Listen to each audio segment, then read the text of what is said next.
Kaç ya Musa kaç. Hanım yıkıldı oğlan.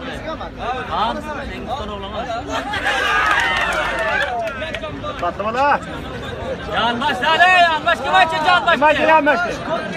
Canbaş. Yukarıda böyle Canbaş canbaş. dedi çıkarttık ya canbaş dedi ya. Bundan canbaş olur mu?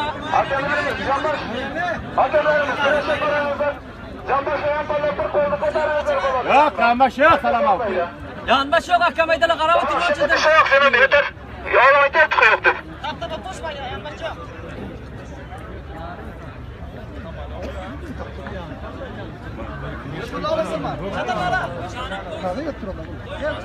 Haylan et işte haylan. Ha selam aka. Aynen. İşte oğul işte. Han. Yazalım Ahmet Bilal. Aferin. Hadi. Ha!